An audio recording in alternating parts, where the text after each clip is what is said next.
Satreskrim Polres Tarakan menangkap seorang tenaga pendidik pelaku sodomi terhadap anak muridnya yang masih di bawah umur. Dalam aksinya, pelaku meminta dipijat dengan durasi 1 hingga 2 jam hingga korban kelelahan lalu pelaku kemudian menjalankan aksinya.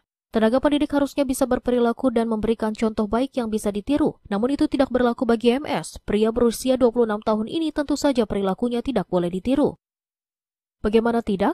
4 orang korbannya yang rata-rata berusia 14 hingga 15 tahun justru menjadi korban nafsu bejatnya. Menurut pengakuan MS, ia sempat menyodomi 1 orang korban dan korban lainnya hanya dipegang-pegang. Pelaku yang merupakan tenaga pendidik di bagian pembinaan di salah satu sekolah di Tarakan ini berdalih ingin memberikan hukuman kepada muridnya. Kasus sodomi terbongkar setelah salah satu korban MS melaporkan hal ini ke orang tuanya. Pihak kepolisian kemudian langsung menyelidiki kasus ini hingga menangkap pelakunya. Tersangka MS usia 26 tahun, yang bersangkutan ini modusnya itu serupa terhadap 4 orang korban yang sudah mengalami, yang mana dia ini meminta untuk korban ini melakukan mijit kepada si tersangka ini. Itu pada saat mijit ini bisa durasinya selama 1 jam atau sampai 2 jam. Ini dengan harapan yang korban-korban ini yang disuruh mijit ini merasa capek atau lelah.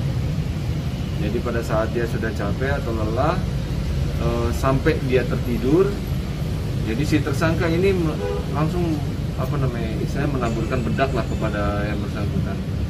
Ini dari pengakuan salah satu korban juga ada yang menyatakan pada saat dia sudah tertidur lelah, badannya dibalikan, kemudian dibuka celananya, kemudian dia melancarkan aksinya. Itu bahwa dia sudah capek untuk memberikan hukuman apalagi terhadap anak-anak tersebut, karena dia ini di bagian pembinaan di sekolah tersebut. Jadi dia ini berdalih bahwa dia ini ingin memberikan hukuman yang mengena terhadap anak-anak tersebut.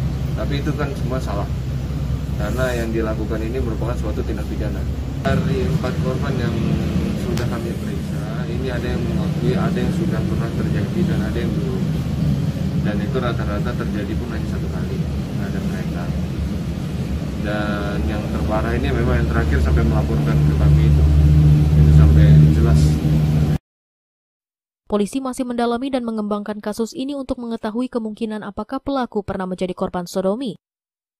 Karena perbuatannya, pelaku terancam 15 tahun penjara. Siti Ardiani, TVku.